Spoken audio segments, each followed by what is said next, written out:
I'm no longer getting pushed around. I'm not that W-2 employee that's senior vice president is telling me, hey, it's Friday night and I know you're on a date night with your wife at a comedy show, but this report was due to me an hour ago. So I need you to knock this out ASAP. And if I didn't, then there was hell to pay, right? That's one of the benefits of being an entrepreneur is you are your own boss. And I'll be honest with you, if you have the right mindset, nobody's going to.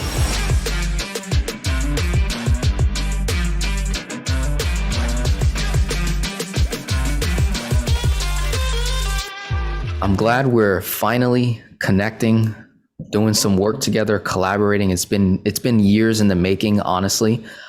You, along with Think Wealthy with Mike Adams, Matthew Pillmore, and the Kwok brothers, and Kana J. Wallace. Those were the 5 people I started watching on YouTube back in end of 2017 and then 2018 that were talking about this velocity banking concept, right? Yeah. Yep. And then it was you, Mike Adams, Matthew Pillmore, Kwok brothers were also tying it into real estate. And like once it went into real estate, it just like went over my head because go back in time, 2017, 2018, I'm 22, 23 years old. I'm in debt. I'm working a regular job as a food and beverage manager. I'm trying to pay down debt, trying to increase cash flow and build my credit to get access to, different lines, credit cards, personal line of credit.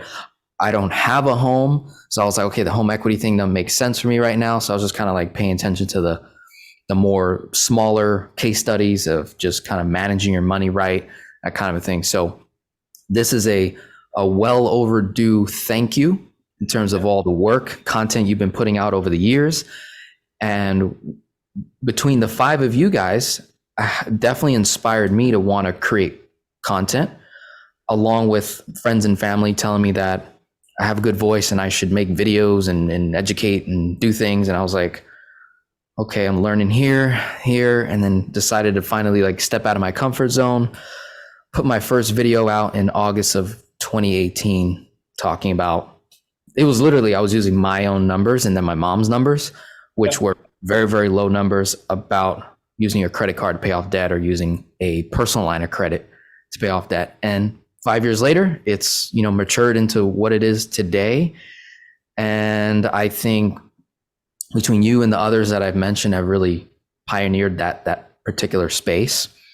So what I would love to do here is a case study on you, Michael, in terms of how you got started, right? I just did my little spiel, how I kind of got into it. But essentially, what was your origin in terms of where things started and why you either pivoted into the finance industry or if it was already, that was the career or the thing that you went to school for, and how it, blossomed into a really successful YouTube channel, following, entire business model. And there's a lot of other things we discuss off camera that is just phenomenal work that you've been doing. So if you want, start there. Yeah, I wish we'd have started with focusing on a YouTube channel. Really, the YouTube channel was just a place to park videos while we were doing other stuff. I wish we were more intentional with our YouTube channel and trying to grow it, but it's just like I was telling you off camera, paid traffic is kind of our thing. I wish it wasn't. If I could go back 11 years when I started this business, actually 10 years ago when I started this business, I would have done more organic, a lot what you're doing. That's what I would have done. But, paid traffic is instantaneous. It's you start spending money on traffic in 3 weeks, you've got clients coming in. So where what you're doing, it's not that steroid shot, but it's gradual and progressive. And if you do it that way, it's a lot cheaper way to operate business. Trust me when I say that. I mean, we spend 6 figures on a monthly basis on Facebook ads, Instagram, Google, et cetera, YouTube. So I wish we were doing what you do, which is being more intentional with growing an audience on YouTube. But we just kind of do it to put free information out there. And it's really a place to park videos. At least that's how it started.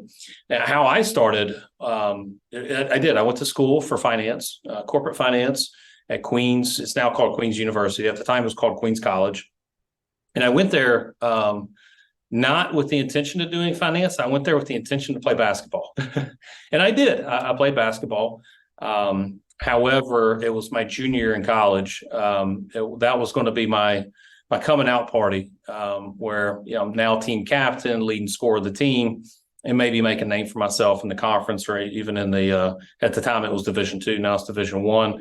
And then really didn't have realistic aspirations of playing NBA. Every little kid thinks, I like to play basketball, and then I'm going to go to the NBA.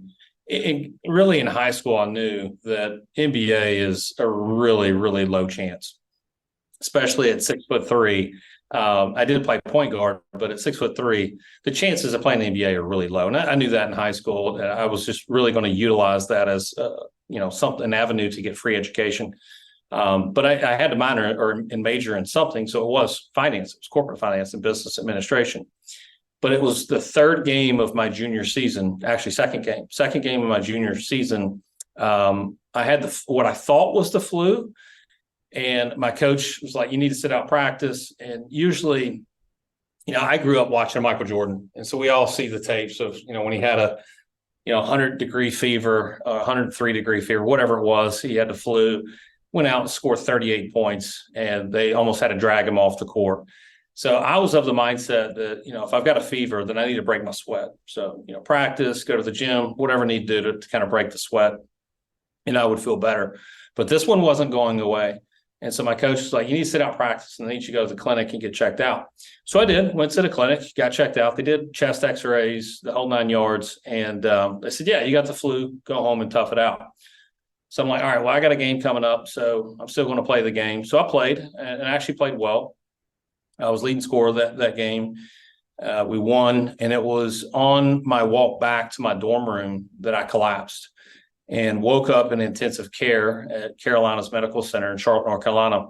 And it was from heart failure, and it wasn't the flu. In fact, it was a rare strain of pneumonia called pneumococcal pneumonia that ate holes in my lungs, went to my bloodstream, caused my heart to enlarge. And next thing you know, I've got a heart failure. And really, they at this point, they're trying everything. They've resuscitated me a couple times and said, there's not really anything we can do. And they're not telling me this, but they're, talking amongst themselves, the doctors. Yeah, you're passed out as you're explaining this right now, right? Like you're just in the bed. I'm in and out of consciousness. Okay. It felt like fainting, to be honest with you. I'd get really sick. My blood pressure would be really low. And the next thing you know, I feel like I'm passing out, but really what I'm doing is I'm flatlining. So they end up calling my parents and said, you need to take a bereavement flight, and whoever needs to come and say your goodbyes. So that's what happened. And I'll kind of fast forward because that's a long story too. So I was in intensive care for a while. Obviously, I did not die. Yeah. What year is this, by the way?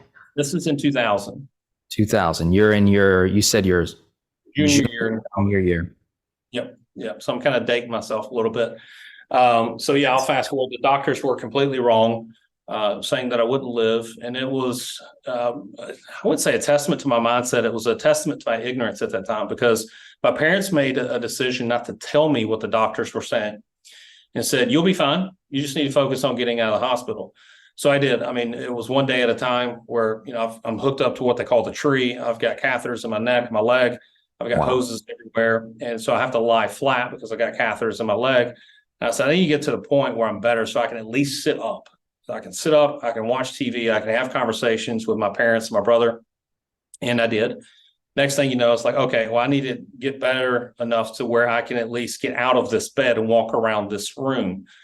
So I did. And then I said, okay, well, now I've got to get good enough so that I can walk the hallways. I'm tired of just being stuck in this room. I need to walk the hallways. I'm an outgoing person. It's funny because me and my wife were having a conversation how me and my brother are polar opposites. He's an introvert and I'm an extrovert. So I was like, I've got to get outside of this room and just talk to other people. Yeah. I did. I was walking the hallways as much as possible. And then the next goal was, I've got to get out of this hospital. And so I got out of the hospital. They finally released me, said, yeah, you can go home. He's got to take the semester off from school, anything that would be stressful.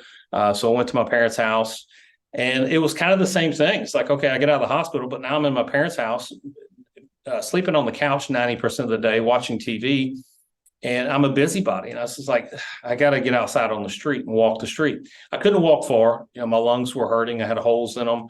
Coughing was very painful. But I would walk as much as I could. And then it got to the point where, my high school was probably 2 miles away from the house. Like, well, let's see if I can walk to my high school. So I get there, see the school, see the gym, see the track. I used to run track. And I was like, okay, well, that's my next goal. I need to get to the point where I'm walking here and I'm walking around the track. Long story short. 17, 18 years old right now? Like, no, I'm 20. Oh, junior year in college, right? Yeah. Gotcha. Yeah, again, dating myself. 20 so, that Irish. How long was that from the moment of heart failure to recovery? How long did that take? Because you say you had to take the whole semester off, right? Full recovery was a little over a year. Okay. Yeah, they said that you'll live. Got to the point where you can go home. You'll live. You may not have a normal life. You'll definitely never play basketball again. To fast forward to being released to play basketball again. So went from he's definitely going to die. There's nothing we can do. Come in, say your goodbyes, to a year later, I'm back playing basketball again. So again, wow. Obviously, I've got a strong faith in our Lord and Savior Jesus Christ. Prayed a lot during that time. You were already saved then. You were already. Yeah. I was baptized at the age of, not that I think that you have to be baptized in order to be saved, but I was baptized at the age of 13. So yes, I was saved, and even if I wasn't, I was given a second chance. Absolutely. So yeah, I was able to be cleared to play basketball again right at about a year point. So I went back to play basketball, not at the same level. I had lost a lot of conditioning, a lot of muscle mass, and just was not the same athlete. But nonetheless, went to school for corporate finance, and it was after I graduated, probably within 6 months. I had a buddy that graduated a year ahead of me and went to work for this mortgage firm, ninth largest mortgage firm in the country at the time. And he said, hey, I think you do really well. I can get you an interview if you'd like to interview. And I was like, I don't know anything about mortgages. I'm not really interested in that. And then another conversation, he said, well, take a look at these commission checks. And so I'm looking at what these commission checks are, not of his, but of some other people there. And I'm like, whoa. I was like, okay, I'll figure this out. I'm a fresh graduate from college, not really knowing what I'm going to do for the rest of my life. 2001 now? We're in 2001, 2002? Yeah, 2001. Yeah. Okay. 2001, 6 months after graduation is when I got the interview. And I didn't know anything about mortgages. So I came up with a plan to land not just the interview, but at the job. I'm interviewing with the senior vice president. And I said, well, he's like, you don't have any experience. You don't have any sales experience. Why should I hire you? And that's when I'd already done some research. I said, your top performer here, her name is Natalie. And he said, that's right. I said, all right, I promise you this. If you hire me, I will double her production. He's like, no way. I said, sure. Yeah, absolutely. I'm that confident. And it wasn't that I was confident. Again, I just wanted to land the job and then try to figure it out from there. First year, I obviously he hired me based on that comment. And I started in January. And then by October, they have a yearly contest for the top producers. This is about 1,500 loan officers nationwide. And I didn't get the top loan officer for the entire group, but I got newcomer of the year, which was what her award was the previous year because she was new for her first year coming in before me. And it was by October, he made the announcement that I had won. He said, I know that we've got 2.5 months left. He said, but he's so far ahead that if he blanked the next 2.5 months, nobody's going to catch him. And that's when he reminded me of what I said in the interview, because at this point, I totally forgot. I just wanted to get the interview. Right.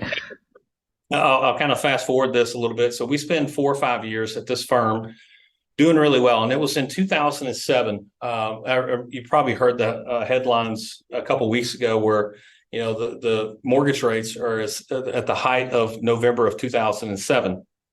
Well, I remember that because November of 2007 is when the company announced that they were going to file bankruptcy.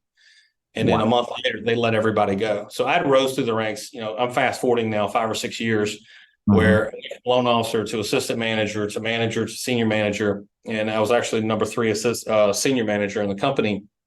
So I was really passionate about it, and I was really competitive too.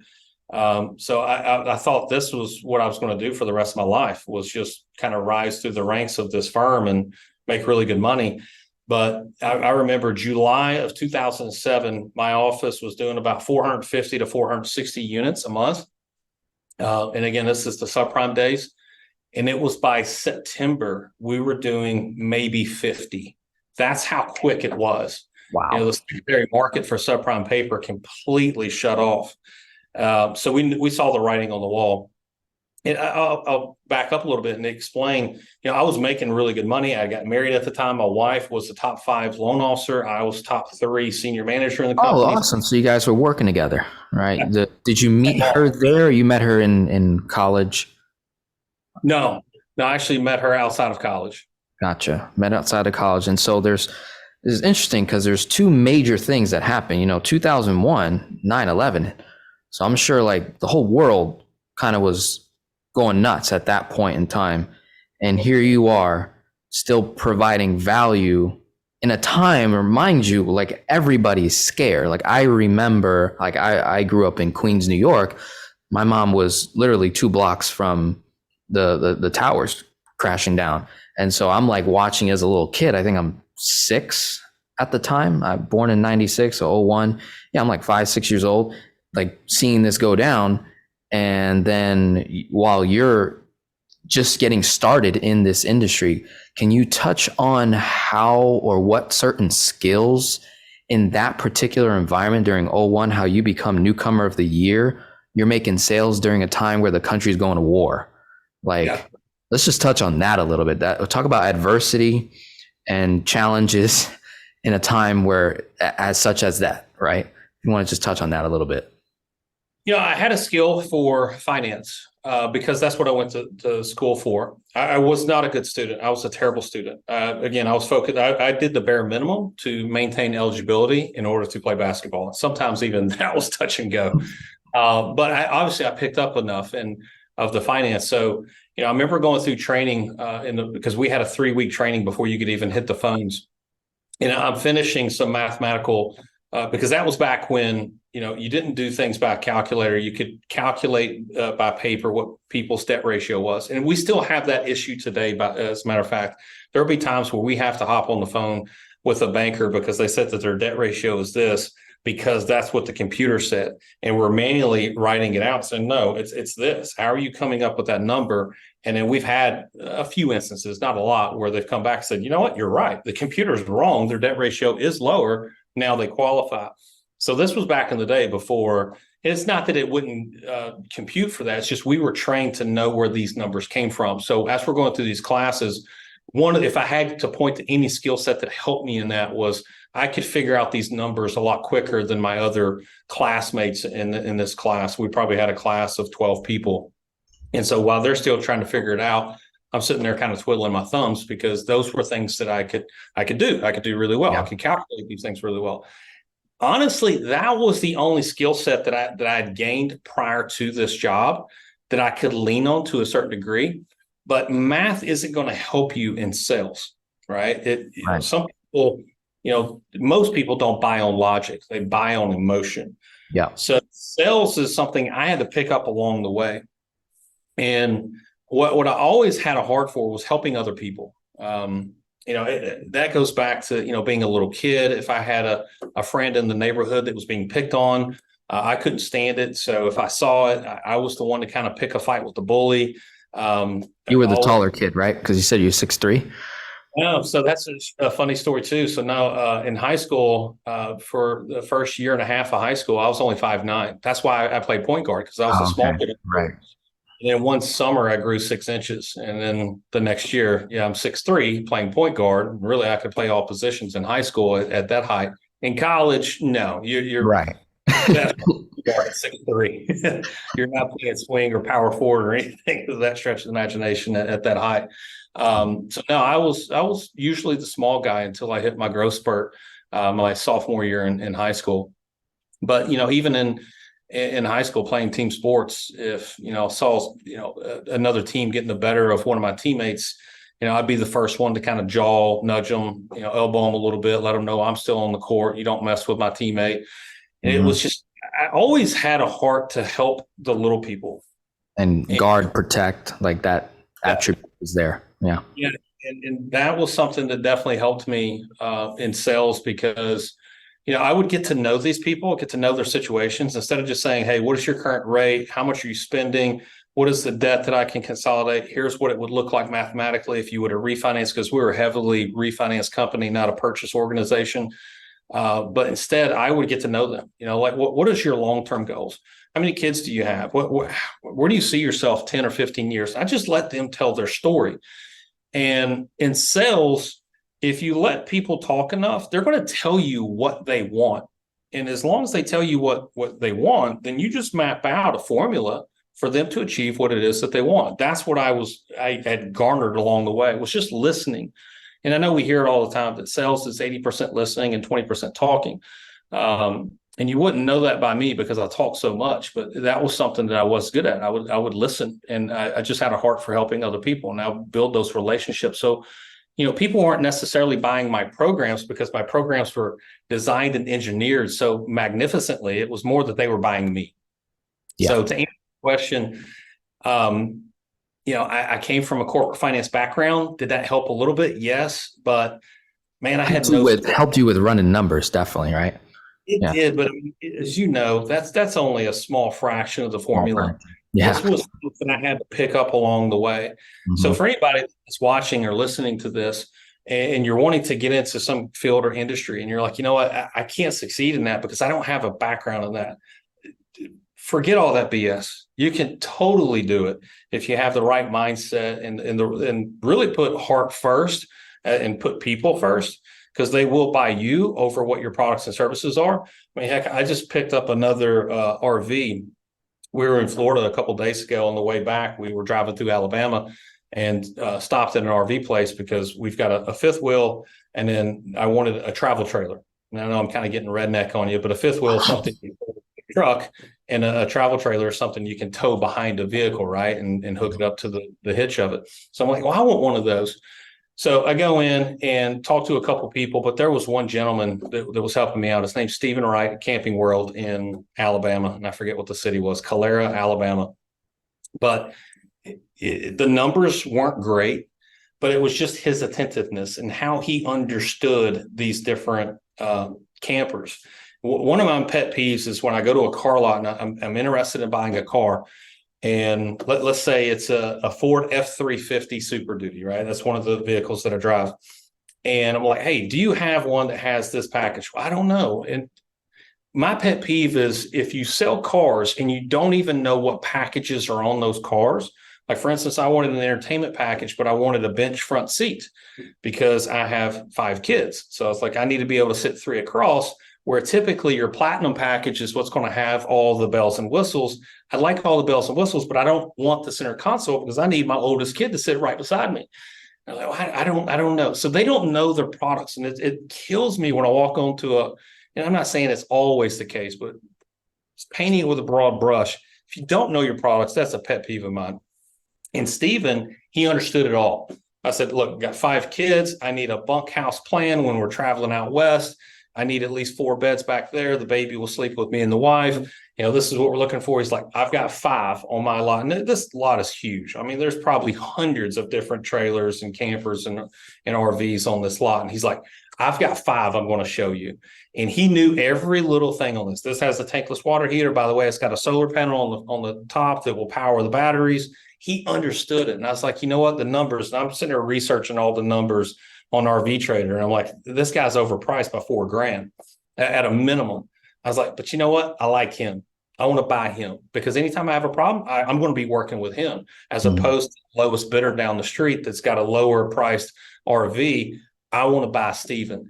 And then you're paying more in the long run with the person. Yeah. Yeah. Build a relationship with him. I'm big on relationships, return on relationships. And that's what it was with Stephen. So that's something that, again, you can acquire these skills along the way if you care for people first and get to understand people first. They will buy you if you want to get in sales. A lot of people don't want to get in sales, and I don't blame them if they don't. But sales is definitely a very lucrative industry. If you get good at sales, there's an endless amount of products and services that you can sell if you're good at it and you have a heart for people. Absolutely. And this, what we're putting together right now, Path to Success in Finance, is already talking to those that are listening that have a desire to start their own business, and they're fearful, they're afraid, as anyone would be, of getting in sales and having the lack of experience. And so far, you've knocked down all those barriers by simply, and I'm just going to take it to the whiteboard for a second, just to kind of recap on what's been said, is that, two key things is, you have a big heart for helping, and you were good with numbers.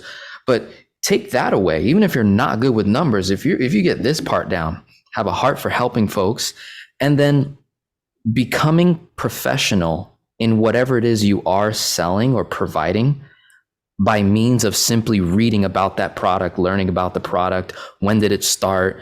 Like, it doesn't take a whole lot of time to get educated on financial products and services to the point where you can have a discussion. And the even nicer part is when you are communicating with that lead or prospect, they also have some degree of knowledge of what they're looking for or what they would like to acquire that would improve their finances. And you're going to pull the facts that support what it is that they're looking for, and then find that product that makes the connection, all while being a good listener and just putting the heart for helping and giving first over your commission or how much you can make. And you are an example of, again, in a time where the world was literally going to war, you became the newcomer of the year in a industry, mortgages, that you had no previous knowledge of. And then you rise through the ranks 4 to 5 years. So now fast forward to 2007, right? So that's where we kind of left off. Everything crashes. Everyone gets let go. That company files bankruptcy. At this point, you're married, you have kids, and no kids yet? Okay, so just you were married, and I'm assuming maybe you have some debt or some property. You're building a life, and you're having a lifestyle. I'm assuming, like, what was the first year revenue, and then what did it kind of rise to? Because you did say that you did pretty well, and then you ended up being top producers in the company, and wife as well. You said she was number 5 and you were number 3? Yes. Well, no, I was number 3 manager in the company. She was number 5 loan officer in the company. Okay. Collectively, our incomes, a lot of my income was base salary with some overrides because I was an executive level. She was pretty much 100% commission based, but being top 5 out of 1,500 loan officers, she was doing really well. So collectively, we're making over $500,000 a year in our early 20s. Wow, that's awesome. And not a good steward of it, not budgeting. So let's say you've got, $40,000 a month coming in. I'm like, okay, well, how much can we cram inside of that $40,000 a month? Houses, motorcycles, Denali's, Escalades, BMWs, Mercedes. I mean, you name it. If it fit inside the budget, that's what we did, because we just assumed that this was what life was coming. Yeah. Mortgages aren't going away. Now, not only those did, now mortgages haven't gone away and won't go away, but that type definitely went away, and that whole industry vanished overnight. So we were kind of left with, all right, now what do we do? Because I had a mountain of debt that I was just servicing with my income as opposed to paying cash for things. I remember one month I had a $67,000 paycheck and went and bought an Escalade for $63,000. And instead of paying cash for it, I financed it. Right? So it's like, I don't want to part with my cash. To a certain degree, that was good. To a certain degree, that was bad, because when the income came in, I had the cash to continue servicing it, but only for a certain period of time. So let's fast forward from 2007. How much total debt do you remember? Like, what was a estimated rough number? Yeah. So house was probably 425. I probably had 60,000 on an Escalade. I had 20,000 on a motorcycle, a chopper that I had built. Probably 10 grand on a 4-wheeler, probably another 30 grand on a BMW. I really wasn't into credit cards at that time. I didn't get into credit cards until I really became an adult and understood the power of credit cards. But yeah, I would say $600,000 or $700,000 worth of debt. Yeah. And then I go from $500,000 a year to zero overnight. To zero, right. Yeah. So you had maybe a couple months worth of cash to. I had a 401k that was doing well because we were publicly traded at the time. The company stock started at 2 cents and exploded to about $13-14 a share. So a lot of my 401k was in company stock. I would say about 50% of my 401k was in company stock. So my 401k went up more than the average 401k would. And again, you're talking about a different market back then. So, personally, I went from 150,000 my first year of income to as a single producer, not including my wife, maybe about 300,000 of personal income. And again, to zero. So not being a good steward of my money, I built this train of debt that what was fueling it was my income. And when the income stopped, I had no brakes. And so within a year of the company filing bankruptcy, I filed personal bankruptcy, Chapter 7. So the house foreclosed on, cars repossessed, motorcycle, four-wheeler repossessed. Yeah, all the cool things that I had completely repossessed. In 2008, you filed bankruptcy. In 2008. And so I'm living in Charlotte, North Carolina at the time, and I see the writing on the wall. And my parents own a farm here in Tennessee, and they had a renovated house that, it's just kind of like a vacation house for them. And so I had to make that painful phone call. It's like, hey, the writing's on the wall, and, this fun ride is coming to an end. If you got a place for me to stay, and they're like, yeah, come stay at the house. So that's what we did. We moved into my mom and dad's second house on the farm, and about 1,000 square foot, 1 bathroom. And honestly, we lived there for 2 or 3 years. And it was during that time, I said, okay, I'm not getting back in the mortgage industry, which I was completely wrong about. I said, I'm going to go a different path. My mom was a financial planner for 42 years. I was like, I'm going to get into financial planning. So I started studying for my Series 7. And that's when the company called me and said, hey, we're resurrecting differently. We're not subprime. We're doing FHA, VA, USDA, Fannie, Freddie loans.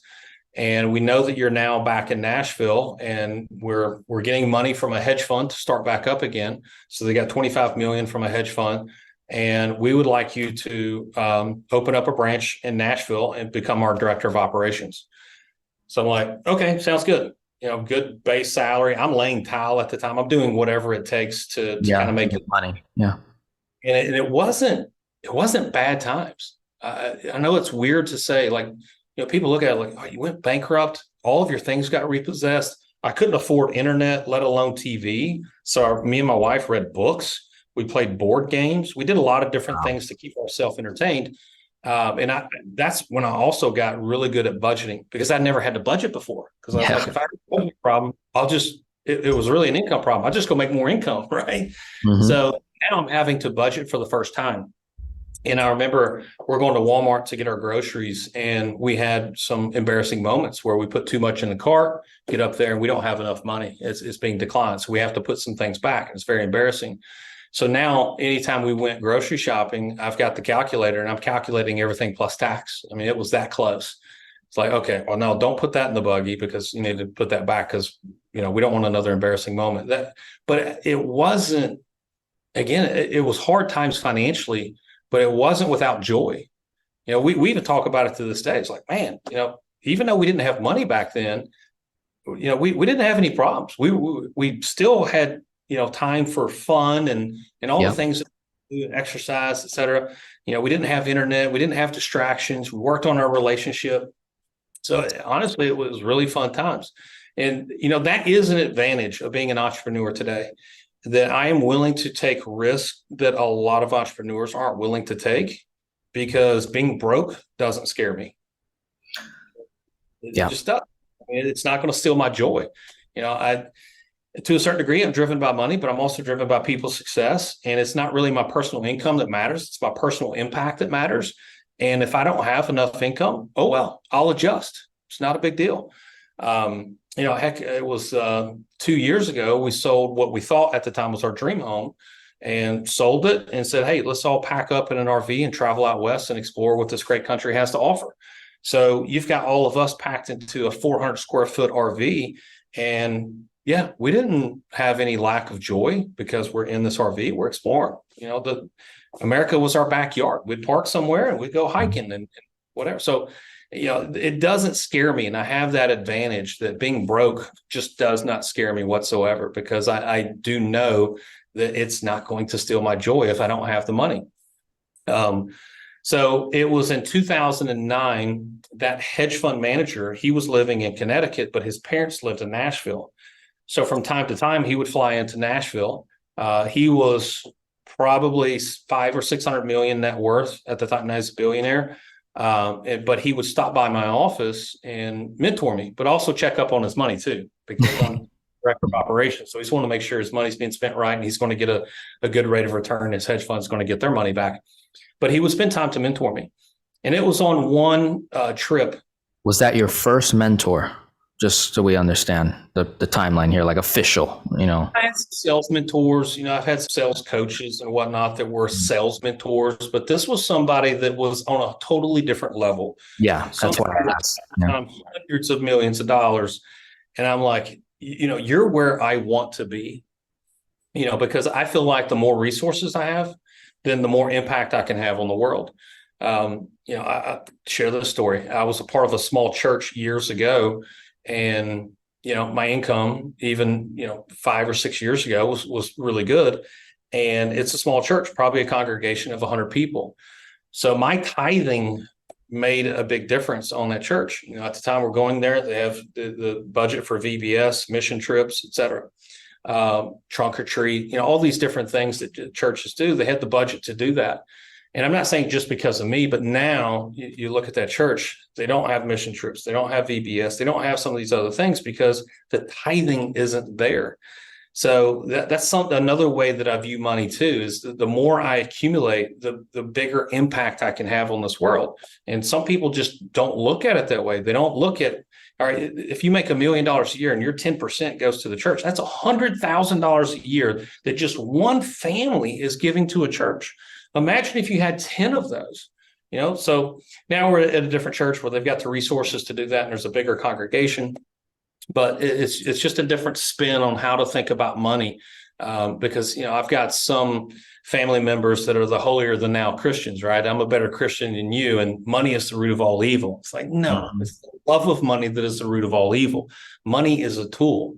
The Bible talks about it many, many times about how to utilize money, how to leverage debt. In fact, there are verses on that. So, it's talking about putting an idol in front of God.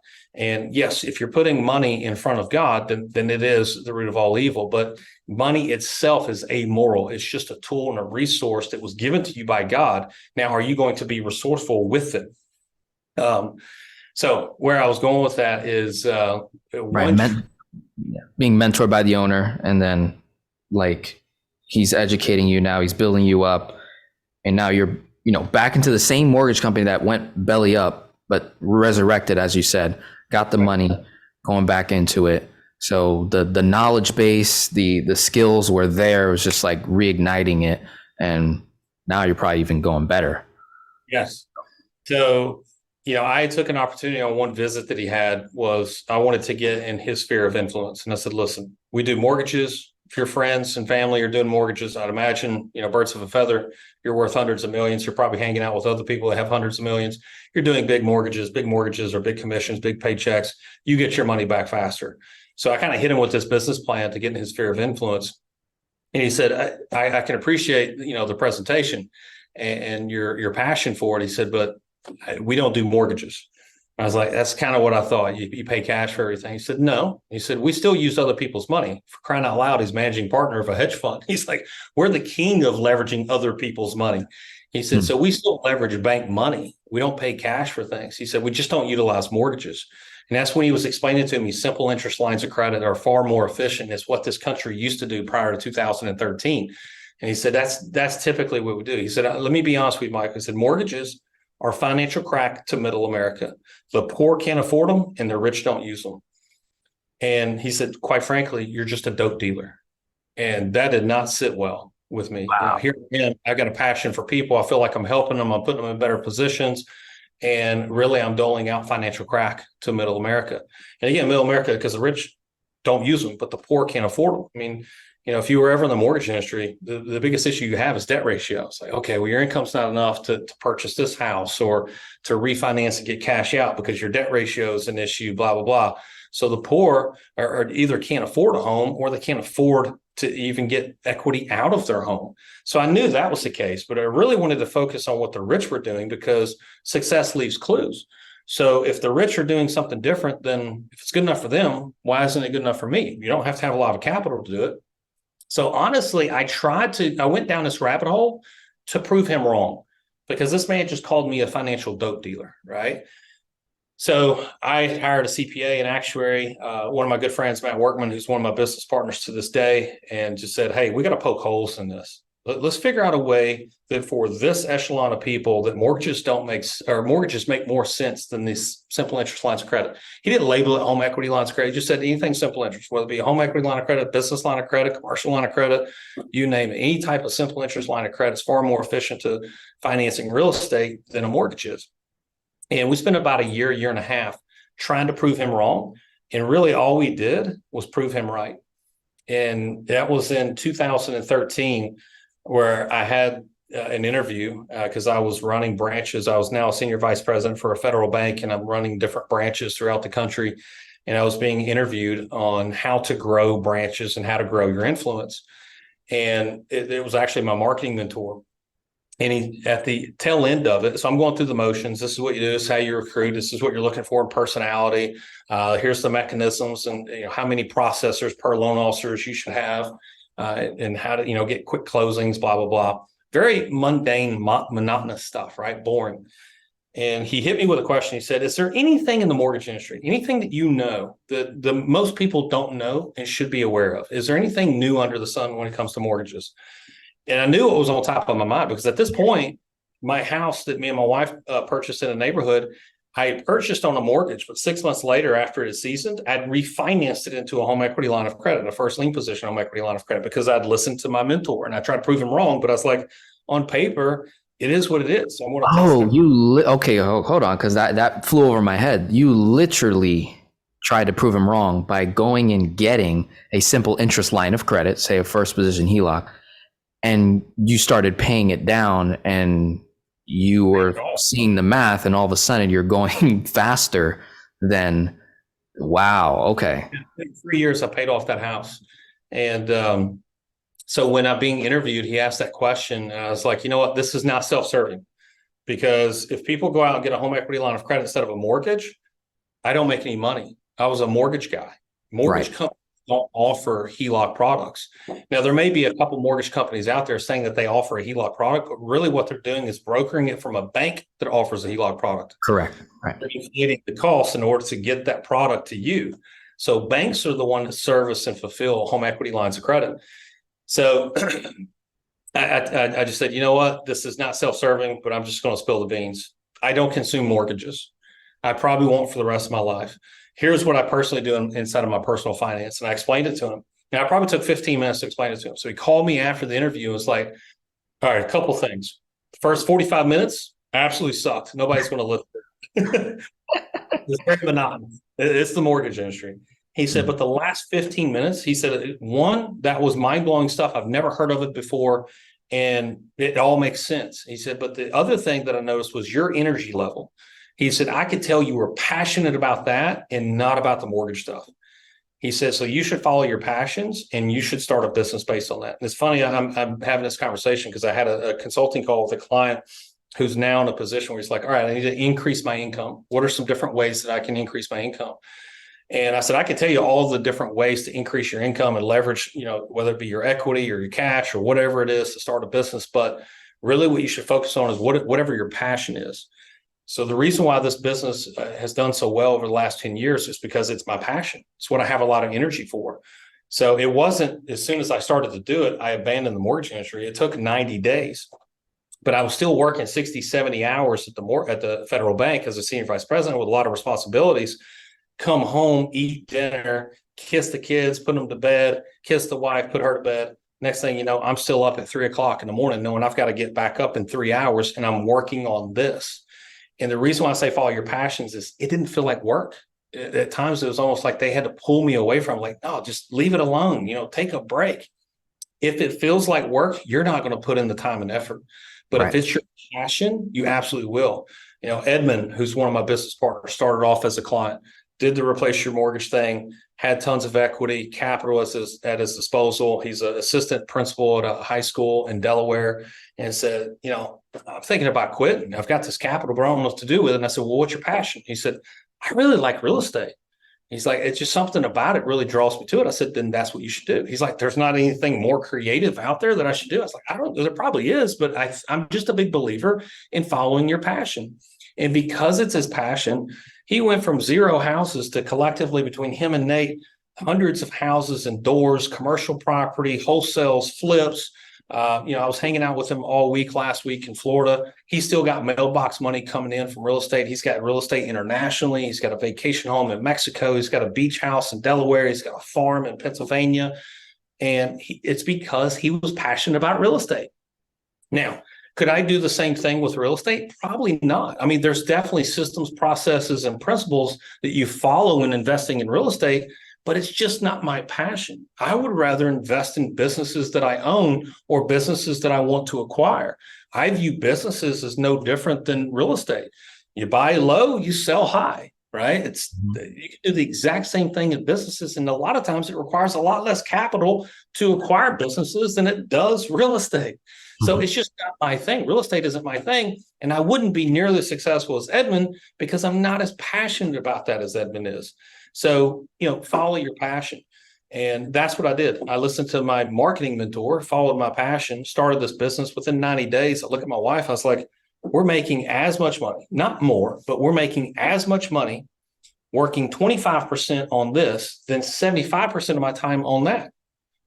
And, I had this was probably a year ago. I had another client who was a broker for Keller Williams. And she had built a side hustle real estate portfolio that was earning her $18,000 a month. And she called kind of worrying about this broker job at Keller Williams that was paying $6,000 a month. And she said, I'm just nervous that I'm going to lose that $6,000. And I said, you've got to flip this around because that $6,000, the only reason you're clinging on to it is it's guaranteed money, that if it's there and you're a broker, it's going to keep coming in, as opposed to this 18 grand that you did in a short period of time. I said, so if you got 100% of your time, how much of your time is focused on the 18 grand? How much is focused on the 6 grand? She said, 25% is focused on the 18 grand, 75% is focused on the 6 grand.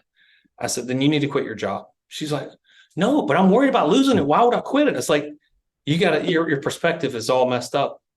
Yeah. Just if you increase to 50% on that, you'd cover your basis. You'd have double. 100% of your time on this $18,000 a month side hustle. What do you think you could get it to in a short period of time? She's like, 35. I was like, the entrepreneur in me just doesn't get your logic why you're worried about the 6 grand. The 6 grand is a stumbling block. It is a hurdle, and it is hurting what you're doing over here. You need to be your own boss. Forget worrying about all these employees, your senior broker, or whatever they call them over at Keller Williams, telling you're not doing a good enough job, your numbers aren't high enough, and you're fearful of losing 6 grand. You need to put in your resignation and fire your boss and go focus on that 18 grand and turn it into 35. So people are just wired differently. I think we're kind of brought up, especially at my age, maybe not yours. I feel like we're getting more into an era where people, I wouldn't say most people, but it's easier to become an entrepreneur. Some people are fearful of what technology can do this in this day and age that, eliminate jobs. Well, I don't want to have a job that technology can eliminate. I want to own things where I cannot be eliminated. Right. I feel like technology can make things so much more efficient, and we can move at a faster pace than we could have 10, 15, 20 years ago. So don't be, subservient to someone saying, you've got to clock in at this time. You got to clock out at that time. I need production at this level, so I can give you the 6 grand when you've created something over here that's 18 grand, and you could be your own boss. So, where I'm going with that is, I think the second financial crack that, the first one being a mortgage, the second is being a paycheck. Those are the two things that crush middle America breaking free from, and just understanding that, you know, if you absolutely love your job and you followed it, it still doesn't mean that you should stay in a paycheck type of a position. I challenge military clients that I have, firefighters, police officers, and I challenge them, like, what if there was a business model within being a police officer that not only you got that paycheck for being a police officer, but there was a path to financial freedom by having a business that serves other police officers and their families? What if you pioneered that? And then the same for the firefighter, and the same for the military vet. Like, there's so many business models. There's so many products and services that police officers buy specifically, that firefighters buy specifically. And if you have a passion for that whole industry, then you could dominate it, because now, number one, you know what it is to be one. And two, you know how to do it efficiently. And now three, all you got to do is now go tell others about it. And they're going to buy into that because of where you're coming from. It's your passion. So yes, follow your passion is extremely important. And then I also kind of add to it, like, in terms of, in that kind of tricky moment when you're chasing a paycheck over the passion, even though the paycheck might pay more, for some people to have that paradigm shift. Yes, maybe you're there for a period of time. My whole thing is don't stay there because you're making more and not following passion, or we can phrase that as purpose as well, where you get your fulfillment and joy from. So coming back to 2013, you literally proved that using simple interest lines of credit was more efficient than a mortgage that maybe was at a lesser interest rate, right? And then 20 is that same year, 2013, you decide to replace your mortgage. Is that was the business? Yeah, actually, it started off as Evict the Banks. And what I quickly realized— That was the name? That was the name?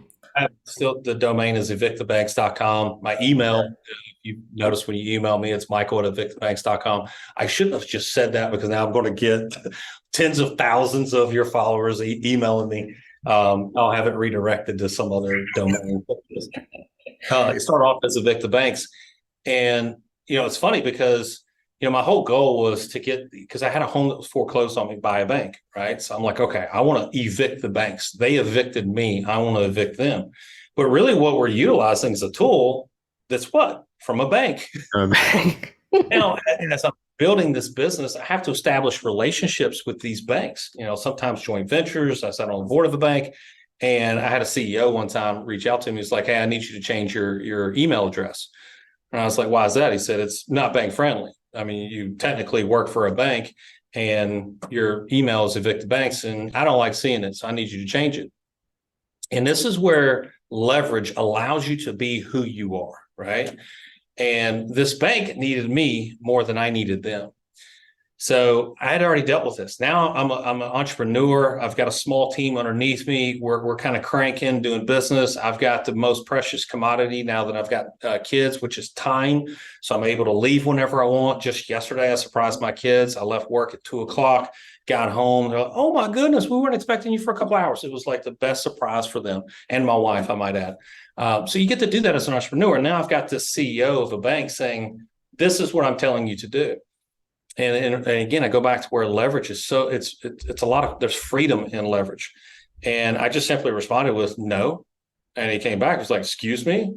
I said, I don't think you quite understand this relationship. Like, I provide you with customers. You don't provide me with anything outside of what you think I'm worth based on the profits you already took from the customers that I sent to you. I said, you're not the only bank in town. I said, so no, it's going to stay. And if it doesn't stay, then I won't. That's simple. Well, guess what? The email stayed. So it was just really cool dynamic that, you know, now I was like, all right, now I've arrived. I'm no longer getting pushed around. I'm not that W-2 employee that's, you know, senior vice president is telling me, hey, it's Friday night, and I know you're on a date night with your wife at a comedy show, but this report was due to me an hour ago, so I need you to knock this out ASAP. And if I didn't, then, you know, there was hell to pay, right? Right. That's one of the benefits of being an entrepreneur is you are your own boss, right? And I'll be honest with you, if you have the right mindset, Nobody's going to be tougher on you than yourself, let alone some senior vice president 2 states away, that doesn't have his own social life and is like, I'm sitting here reading reports. I don't have yours and I need it right away. And they get some kind of euphoric emotion by being able to push people around. I don't have to live that way anymore. That's another benefit that when it comes to being an entrepreneur, that a lot of people don't talk about. They only talk about the money. They don't talk about the time that they get back by being an entrepreneur. There's stories out there. You see all these financial entertainers, I call them, and these people on social media that, they're leasing a jet and they're taking a picture, as they're getting onto this jet that they probably charter once a year. They don't actually own the jet, but they're trying to portray this image. They do own the jet, or this car that they rented for a day, that they own this, or they, rented a really nice vacation home and they're taking pictures of it like it's their own home stuff. I can't stand that. What's more precious to me is time with my wife, time with my kids. And even if I only made the same amount of money that I did 10 years ago as a senior vice president, I get all those hours back to do whatever it is that I want to do. Correct. Because you solve for what scripture talks to us about is redeeming back the time through our business, and so that's like a key ingredient right there, is like, if you're solving for true wealth, it's being able to operate in a craft, in a skill that you absolutely love because God put it on your heart to desire that, and you become great at it and a master at it to the point where people want your wisdom and influence to help them in that particular skill, gift, or talent. You're now being paid for that. And in return, you buy back the time because you don't have to work over here.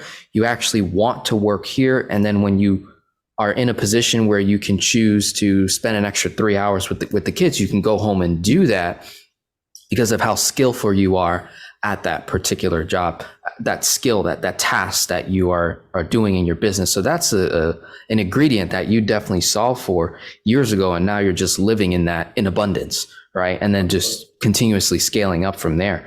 So evict the banks, replace your mortgage, or when it switched to replace your mortgage at some point for like marketing. And I made the phrase, I'd hired, because at one point I was a solopreneur. I was the marketing guy, I was the compliance guy, yes. I was the support guy, I was the bank venture guy, I was the educator, I was everything, right? And I was like, what, I've got to delegate. I need to have somebody underneath me. And quite frankly, the marketing piece was not something that blew my hair back. I was like, I'm interested in it. It's kind of cool, but not super passionate about it. So I was like, that part I need to delegate. And that person I hired to do my marketing at the time overheard me continuously say, replace your mortgage, because I'm talking about a first lien position that's replacing your existing mortgage. He's like, that's the domain. That's the name of the company. So we changed it to replace your mortgage.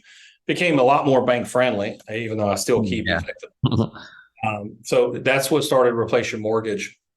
And honestly, it just took off like a rocket ship. I wish I could tell you that there was some trials and tribulations that we had to overcome. Over the course of 10 years, there's been all kinds of different curveballs thrown our way that we've had to overcome. But, you always hear the really cool stories where they had to overcome adversity. This was lightning in a bottle, quick. All it was getting our message out to the right people. And it gains momentum because you get one family that's in this for 6 months, a year, let alone 6 years. They're like, holy crap, this is so good. They're not going to not tell people about it. And they're not going to not tell people about you. So it just quickly grew momentum. And I don't give myself enough credit because I did do a lot of things organically when I first started this business. When I was in the mortgage business, I had what I call my milk route. So I'd go to this real estate office, then I'd hit up this CPA office, and I hit up this financial planning office, and I would just kind of circle my way back home until I was done at the end of the day.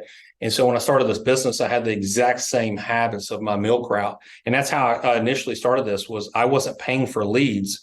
I was going to influencers. So my insurance agent was with Liberty Mutual. So they had a lot of insurance agents in there. Well, insurance agents are talking to a lot of people. So first and foremost, I want to get in this office and I want to promote it to your agents. And if I can get a couple of those agents, then those agents are going to promote it to their audience. And it was a way for me to leverage their influence. Same thing with financial planning firms, same thing with CPAs. It's like, if I can convince you that this is the right path for you, you're going to find the right clients to send this to and send them back to me. And then it's going to make you more money in return. It's going to save them more money. It's going to make you more money. You're providing value to your clients. So that's how I kind of grew it organically. And I'm kind of going back to my roots. Putting on a seminar in November where it's local to me. I'm only going to have 20 or 30 people, and I'm just going to stand up for 2 hours and kind of present and teach this. And I'm really excited about it because, as we've grown over the years, I find myself getting more and more disconnected to what my roots were. And I want to go back to what my roots are and get belly to belly and face to face with these people and really help them out on some of their financial problems. Beautiful. So with that, we spent a really good amount of time talking about like the origin of how you got into finance. And I think that's extremely important, especially for those that are listening, to get very, very clear on what your story is, because your story is what's going to be that key ingredient that's going to make you unique and set yourself apart from other business owners in the same industry that you want to get into. So it's really important to nail your story down, to be able to articulate it in such a way that doesn't position you as a victim or a complainer, but rather like you're victorious over your terrible, tragic obstacles and challenges. And that's inspiration and motivation for the listener. Like, this motivates me that, when I look at my story, I look at your story, I'm like, that is some serious stuff there. And so we got two major life-changing events, which starts with the initial heart failure, being told that you ain't going to make it, to then 1 year making it, to then playing basketball again, graduating. We graduate college, you have that background in finance, but you went right into this mortgage company industry that had no knowledge, no experience of, go from 0 to 150K to roughly 300 to as high as 500K a year as a couple, husband and wife, to then bankruptcy. That's another life-changing event, is filing bankruptcy, market tanking, and then a short period of time, maybe a year or so later, boom, right back into that same mortgage company that got resurrected, to being mentored by the owner of that mortgage company, right? He was the owner, right? Or he was just one of the investors? No, he was the principal of a hedge fund that I almost said donated. Hedge funds don't donate money. That provided the capital for this mortgage firm to operate. Got it. So he was an investor for the mortgage company. Like, he put money in to that. So that makes sense now, because when you said that particular person doesn't do mortgages, in my brain I was like, doesn't he own a mortgage company? Like, that kind of like threw me off for a second. I'm pretty sure those that are listening, and you have one of those stories where you're getting into an industry where you're selling something, you think you're helping people out, and then you get, a right hook saying that you're just selling financial crack to people. That's got a really, I don't know if that created imposter syndrome or just like I'm a fake. I know it would definitely, that would hit me in such a way where I'd feel like I need to go hide under a rock and like never come back again. But you somehow use that to your advantage. So even if, and I think this happens in the industry for life insurance agents, they're taught one particular way, buy term and invest the difference. But then they come across, whole life insurance, or maybe they come across IUL, or, they sell a bunch of IUL, and then they come to find out, oh my God, it's not what I thought it was meant to be. And now all these things are blowing up in people's faces, and they come back to whole life. Like Garrett Gunderson is a prime example of that, as well as Chris Kirkpatrick, of guys that sold products and then come to find out they were terrible for their audience, and they had to go back and re-educate. And that's kind of what you did. So when you started Evict the Banks in 2013, which then later became Replace Your Mortgage, can we touch now on the sort of the business model here, especially those that want to teach about how they can accelerate their mortgage, how they can accelerate debts in general, leveraging simple interest lines of credit? What's the business model there if there is no commission when you educate someone on getting a credit card or line of credit or HELOC. So it's like there's no money there. Are we now stepping into like what your mom was doing in terms of financial planning? So if you want to kind of go into what's the business model in terms of how you help people, and then like how you're able to generate a profitable business from doing this, as opposed to getting commissions, big commissions, pushing mortgages to people. So before I get into it, and I promise I'll be brief on this, but as you laid all that out, I think it's important for the viewers to understand God's design in all that, how he had a hand in all this. So if it wasn't, I had probably 2 potential opportunities to play basketball overseas, but I couldn't because of heart failure, right? Mm-hmm. And if it wasn't basketball, especially at 9/11, it was military. But I don't like to operate small, and I'm not, demeaning water technicians in the Army or whatever, but I'm like, if I'm going to go in the military, I want to be one of the top guys. I want to be an operator. They're not going to take somebody that just had heart failure a year ago, right? Mm-hmm. They can't even allow it. So I can't go in the military. So by fate, I have this phone call with a buddy of mine that graduated a year before me and said, I think you would be good at this. So then I get into this. And this would not have been the case had I not been humbled, which I desperately needed. I needed to be humbled. And that's what 2008 did. And that's what bankruptcy did. And that's what kind of forced me to come up with this. So you just kind of look at how life has kind of evolved to the way it is. And it's not really an evolution. It's really designed. And I just want to make sure that people see that, and not just in my life, but probably their own life, that absolutely there's a hand in play here. And you need to understand who's helping you along the way and have a relationship with that person. Give credit where credit's due. I love that. I mean, I sit here, I've got a dry erase board right here, and we map out different funnels and different offers and all that. I could not have mapped this out any better than what God has done for me, right?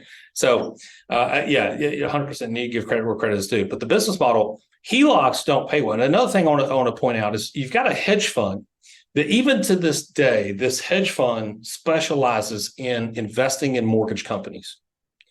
Hedge funds are not in it for small returns. If I'm a client of a hedge fund and I'm investing in a hedge fund, I'm expected to get way better than a 401k IRA and way better than what the market's giving me. I should be getting north of 18% rate of return. And I say that because, we've got this other thing going on when it comes to digital real estate that's, getting north of 50%. And then one of our concerns is like, all right, now we're going to get a hedge fund come in and start gobbling all this up for 50%. Like, no, hedge funds are not in place for a 50% rate of return. They're in things for a 200, 300% rate of return, which is why they can afford to pay out 18, 25, 30% to their clients that invest in those hedge funds. So I want to point out the obvious, that the $25 million we got came from a hedge fund that specializes in investing in mortgage companies. Where do you think those returns come from? It comes from profits. Where do profits come from? It comes from consumers overspending, hence where commissions come from. And the reason I tell you that is when you get into home equity, let's just, talk specifically about home equity lines of credit and not business lines, commercial lines and all that, but just home equity lines of credit. If you were to talk to a bank manager at any bank and ask them what is their commission for a home equity line of credit, by and large, they're going to say 0. We're paid on a point system. So I open up X amount of checking accounts, savings accounts, money market accounts, CDs, business accounts, credit card. Oh, if I get a HELOC, then I get X amount of points. And if I get X amount of points over the course of a year, then I'm subject to a decent bonus, right? That's how they're paid. Even if I remember when I was senior vice president of a bank and we had a broker gig where we could get a home equity line of credit in second lien position. And it was all the same paperwork that we were doing on a mortgage, but it paid $250. And I said, not doing it. I'm not doing twice the work for $250. So even when I was doing mortgages, I was still telling my clients to get a HELOC behind it. So I was offering a lower mortgage compared to my competition because what I was doing is having a banker that I had a close relationship with and said, you meet me at the closing table with a second lien position home equity line of credit. And I'm telling my clients This is what you do with that second lien position home equity line of credit. And that's how I kind of dominated my market as a mortgage person, because I wasn't white noise. I had a totally different story than the other loan officer down the street. I had a totally different strategy. I also had better pricing because I was pricing everything at 75% loan to value, where they're pricing everything at 90% loan to value. My rates were better. My closing costs were better because even though my loan amount was lower, I was doing a lot more loans because I had a totally different strategy. So anyways, it only paid $250. I'm saying all that because a mortgage has high commissions. It has high commissions because they are very, very profitable, where the profits comes from consumers overspending. Now let's flip the coin. HELOCs, not very profitable, no commissions. So follow the money. It's not to say that banks don't want you to use it. They just don't know that you're going to use it in this way. They're expecting you to use it a certain way, which is not illegal for you to use it any way that you like, including the way that Denzel or I teach it. But they're not going to pay commissions out. They're hoping that it's a tripwire for another product. Maybe it's another mortgage. Maybe it's an insurance product. Maybe they can pick up your checking and savings account or your business account. That's what they're utilizing HELOCs for. So it's not a cash cow for banks. So I just wanted to point that out too, that if you follow the money, the hedge fund thing, that's why he invests in mortgage companies, because there's so much profit. But back to this, the business model. How do you make money in a business model where HELOCs don't pay? They don't pay at all, or they don't pay well. So there's a specific way that you use this.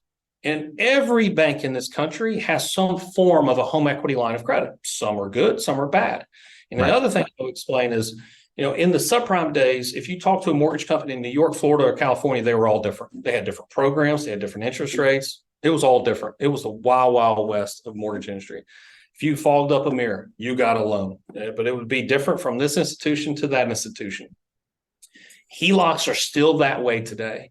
So if you talk to a bank in Texas, it's going to be totally different than one in Tennessee. If you talk to 5 in Tennessee, just in Middle Tennessee, they're going to have completely different loan to values. One's going to loan 90%, one's going to loan 70%, one's going to loan 100%, one's going to be based on prime rate, one's going to be based on LIBOR or T-bill. It's totally different.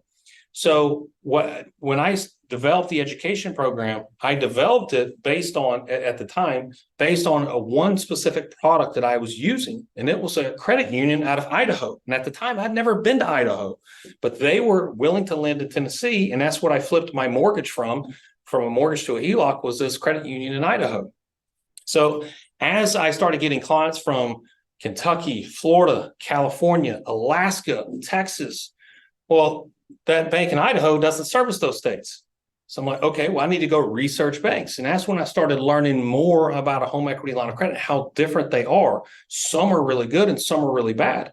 And it became super obvious that, one, the client doesn't understand. It's not as simple, and you know this as well as I do, Denzel. You don't just get a HELOC and just start playing ball and think you're going to win. It's a different beast. It's a different animal. You got to have a strategy. You got to have a business plan with your money. So I had to learn all of this along the way over the course of 10 years. Now I've been invited to be on boards of banks and whatnot, and help structure HELOC products that are not only consumer friendly, but also bank friendly, because if it's not bank friendly, they're not going to offer it the way that we want them to offer it. So we have to show them how this could be a cross-pollinating product to help, elevate some other aspects of their business. And for instance, I've got a bank right now that the mortgage side, suffering. It's a bloodbath. I mean, rates are going up. I mean, yes. I think we'll see 3% mortgage rates anytime soon, if ever. So those loan officers they're doing half of what they were doing last year and the year before. So we're showing them how they can start to get leads with their HELOC product and start to balance sheet some of this stuff that is still attractive to hedge funds, because hedge funds, again, they invest heavily in mortgages. But what happened in 2008 with all the mortgages that they invested in? It went belly up. Those mortgages defaulted. But what they did have in 2008 is they now have data to look back on the people that were utilizing HELOCs, specifically first lien. Doesn't have to be, especially in this market. It's kind of a mixed bag, whether it should be first lien or second lien. But now they have this data to look at the people that were in first lien position HELOCs, and they realize that those people did not default on their homes. because there's a lot of flexibility and insurance built into a home equity line of credit that's not built into a mortgage. A mortgage has a fixed payment. So you got to come up with a payment. Money goes in, it doesn't come out freely, right? Or with a HELOC, money moves in and out freely. So you can actually mechanize it to pay itself. And that's what they saw in 2008, that, you had people that had a home equity line of credit and they stayed in their home because they were just utilizing the home equity line of credit to feed itself, to make payments their own time every month. I mean, It's as simple as this. Let's say you have a HELOC with a $100,000 balance, you got a $300,000 limit, and your minimum payment's $800 a month. You take money from your HELOC, and there's different HELOCs out there now that will do this automatically. But in the old days, you just take $800 from your home equity line of credit, send it into your checking account. Then this all happens literally within 5 minutes. And then you take $800 out of your checking account and send it back to the HELOC. Guess what? They record that as a payment. Huge. Yeah, we saw this in COVID too. We had probably a dozen clients that were suffering economically or income elimination from COVID. And we're like, just chill out. This isn't ideal, but we're going to show you how to mechanize what you've been participating in for the last couple of years, and how it's time that this tool will help you survive and not thrive, allow you to get back on your feet. When you're back on your feet, now let's go back to business as usual. But That's a heck of a lot better than foreclosure. It's a heck of a lot better than packing your bags and having to move out. Correct. A lot better than your credit getting destroyed in that process as well, and retaining access to all that liquidity. And you can even go a step further as people are creating more and more space in their property, you can get credit line increases, which gets you more access to that capital that you were, paying down in principal. So there's so many different things to it. So when you started to replace your mortgage, it started off with providing education. And what was the service behind it, considering that you're not making money by getting people into home equity lines of credits all across the country?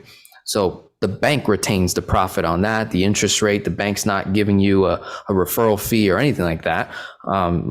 They just don't do that. So in this case, you're providing education. At this point, you started YouTube channel. Is that correct? It's already, yeah. Okay. So now what's the next step? As you're providing education, how are people actually working with you, and what? Yes, I've got a dashboard where people could log in. So they pay for the education. And then two, what comes along with the education and that fee that they pay for is the service. So there's free and paid education. Gotcha. YouTube completely free. So, probably 30 to 40% of our content that's in our dashboard is on YouTube. The juicy stuff, the 60, 70% is inside of our dashboard. And I had learned a long time ago that you learn one of three ways: mistakes, mentors, or both.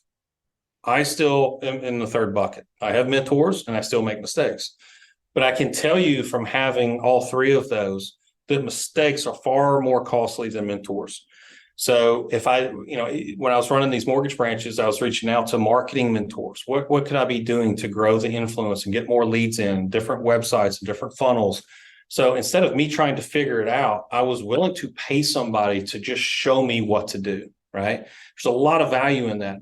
And, I had a sales coach. So if I wanted to get good at sales, I just hired a coach. He didn't go and do the sales for me. He charged me a fee and said, this is how you become better at sales. And I paid the fee, and little do you know, I got better at sales and I made more income. Where's the funding coming from at this point? Because you had fully left the mortgage company. Is that right? Yes, from the client. Yeah. So at the time I started, it was $997. So you wanted to help.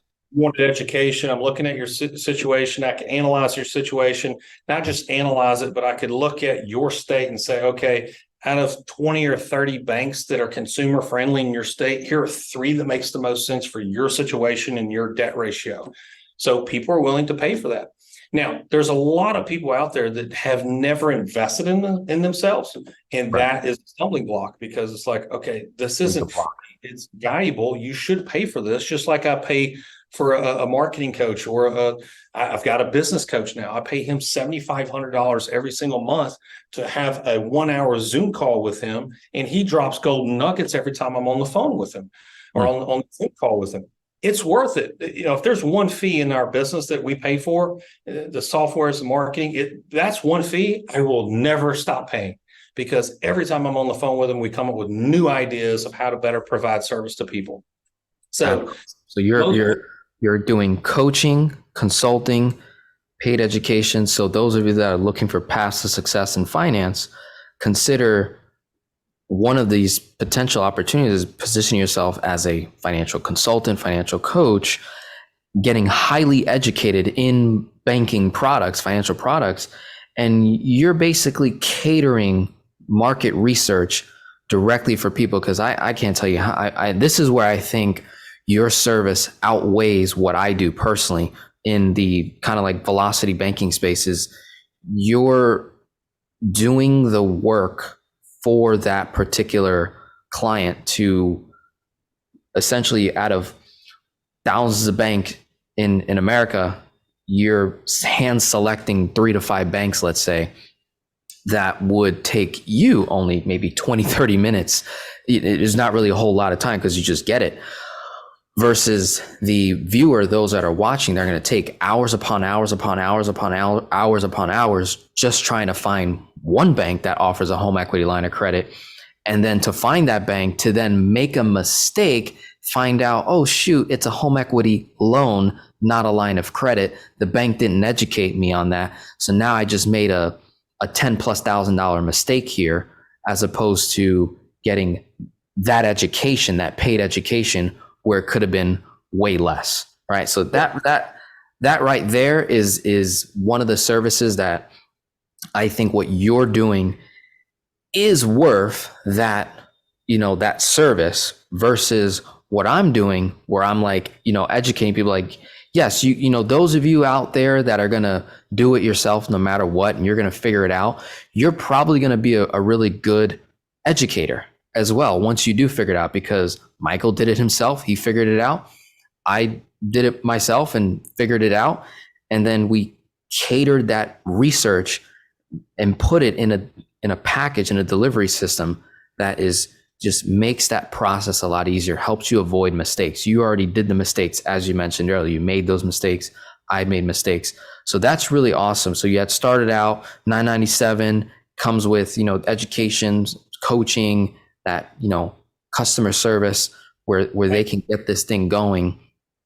And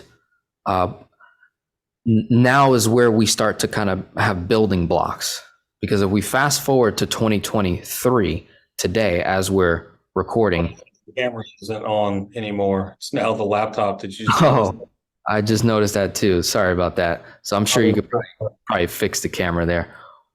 I think the battery died. I just got to figure out where the other battery is. Sorry if they can edit this part out. Yeah, no issue there. Question is where's the other battery?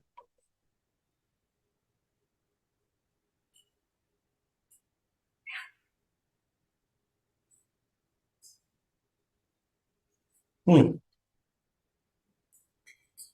right. Well, we're just going to have to roll with the laptop for now. So I don't know where the other. Only I got a backup battery. I think the mic is still going though for you. Yeah, it should be. Pretty sure. Yeah. So building blocks, where you're at today, fast forwarding 2023, we've got 10+ years under your belt now, teaching about first lien HELOC product, second lien HELOC product, credit cards, lines of credits. What has that now stemmed to in terms of in the beginning, where you were just maybe just doing some education, some coaching, some calls here and there? And for those that are listening, that's kind of like where I'm at for the last couple 5 years. As you mentioned, being a solopreneur, being the editor, the CEO, the manager, like that's me. Like I'm in that process right now. And I do have a team around me, but not to the capacity that you're at today, having 10+ years under your belt in this, which I think those of you that are watching on my channel that do get a lot of value from me, consider like up leveling your knowledge base by going over to replace your university now, right? Because it's replace your mortgage, now it's replace your university. In terms of that higher level of material and education and strategy that may benefit you, especially those of you that make really good income and time is more of an asset to you. You don't want to spend the hours upon hours of time of researching banks and calling banks and booking appointments and going there and doing all these things that I tell my people to do on my channel for those of you that are not making a lot of money. So there's a difference. If you're very, very low income, sometimes it does help to just do it yourself. I did it too when I was broke, making only like $2,000 a month. Like, I had the time to put into that research versus you flip it. Now, if you're making 30, 40, 50K a month, you probably don't have the time to dedicate to that kind of a project, or that kind of an undertaking, where Michael and his team, they've already catered that whole thing out.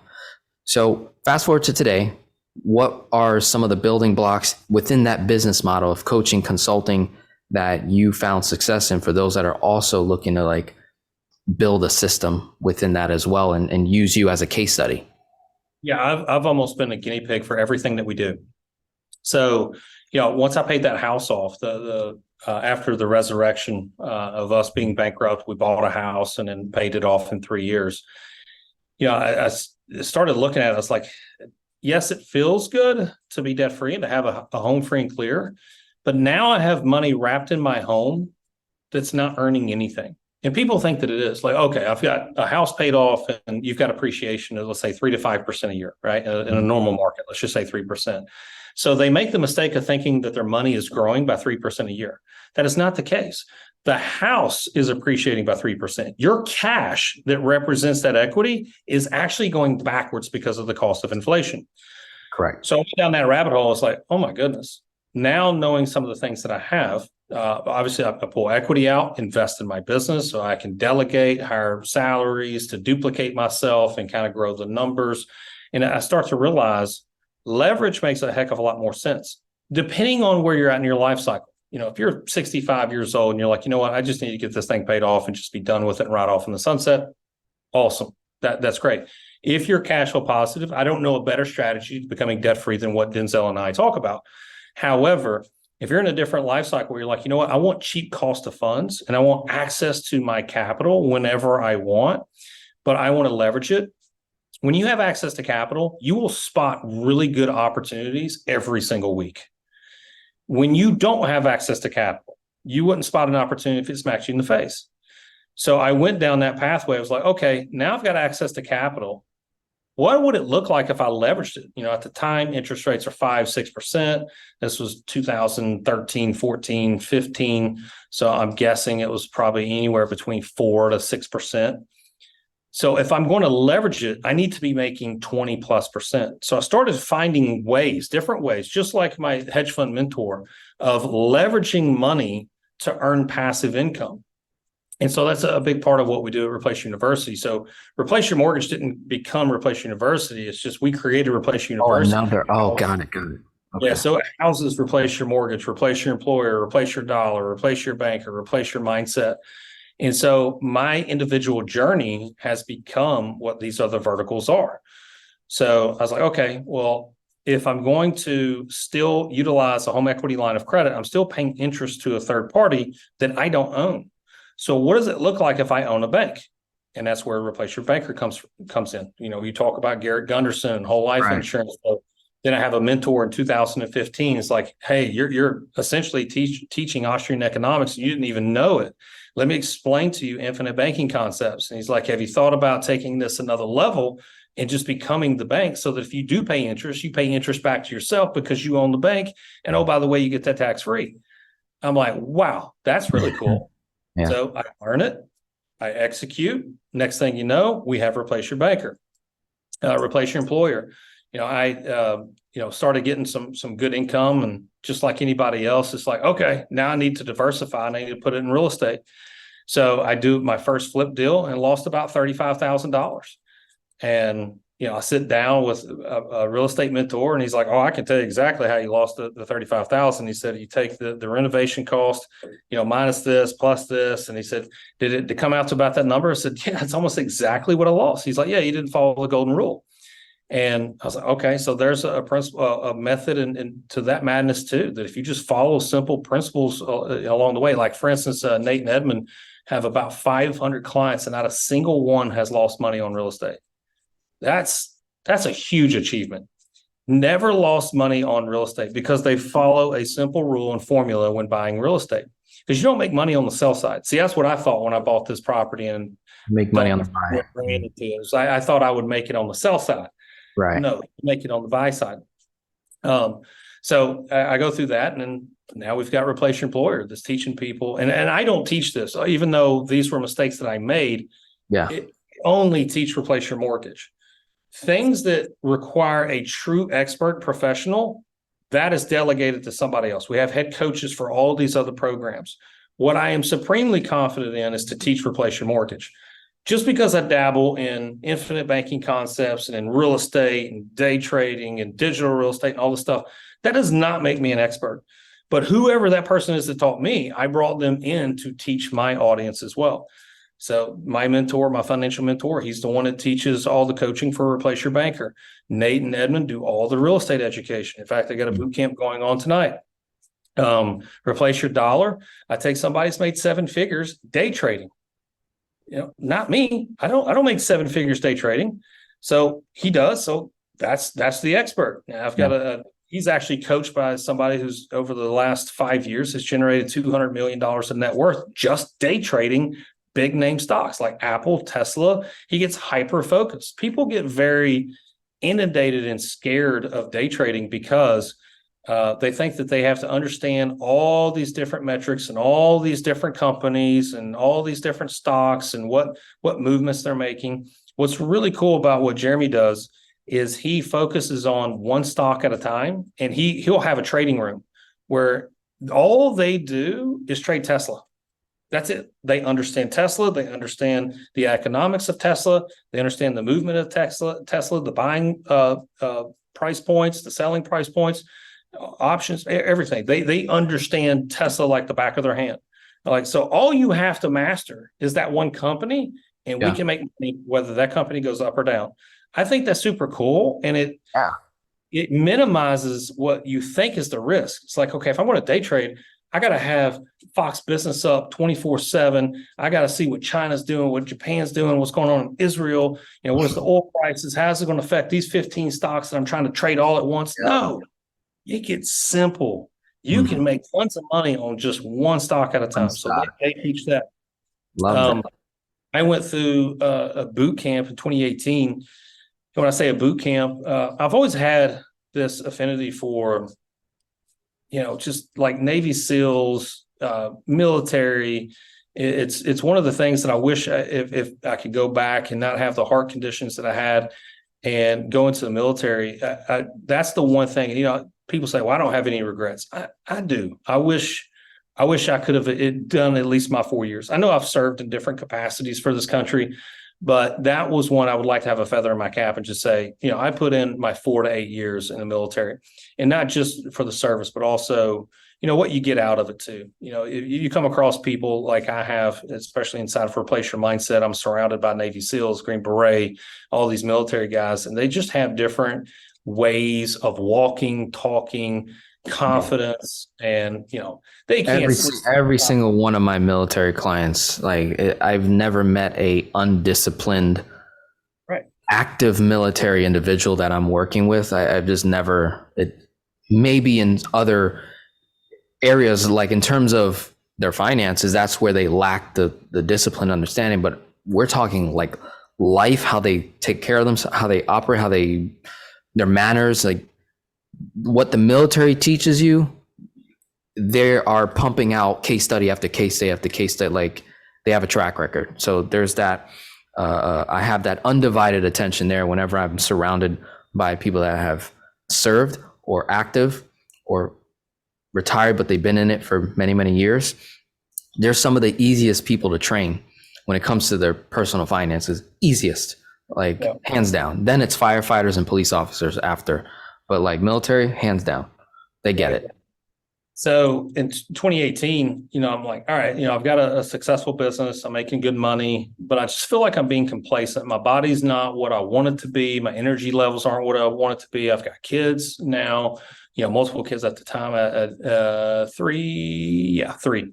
Yep, three. Sorry. I've got five. So I'm trying to figure out when they were all born.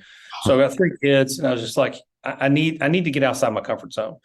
And I just had this calling to do something really hard, just to see if I could prove to myself that I could do it.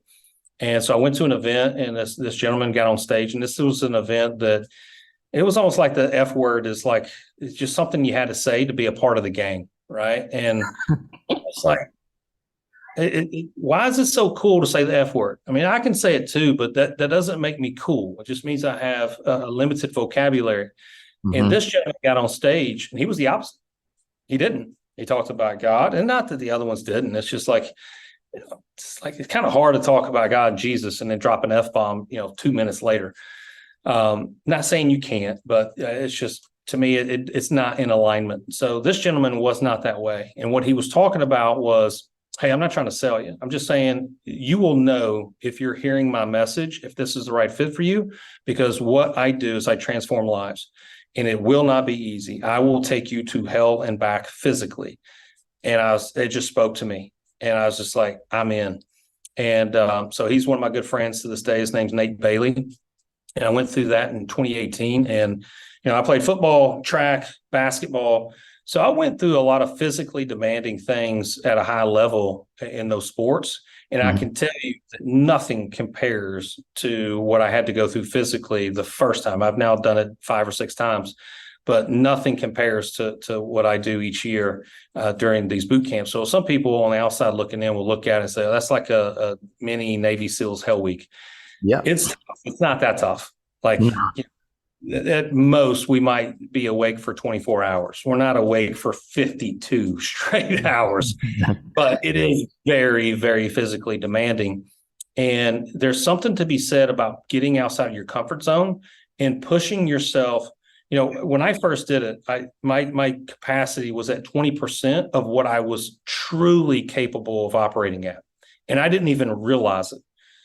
So I'll just tell you real quickly, like the first night, we all have to line up at 4 p.m. And I'm like, okay, this is going to be a kumbaya. We're going to meet and greet. No, it was guns blazing right at 4 p.m. We probably get into bed at 2 a.m. And it was constant running, constant burpees, constant crunches, constant squats, log carries, getting cold, getting wet.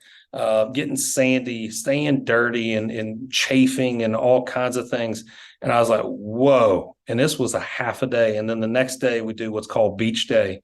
And we ran, and I was a runner. I ran track.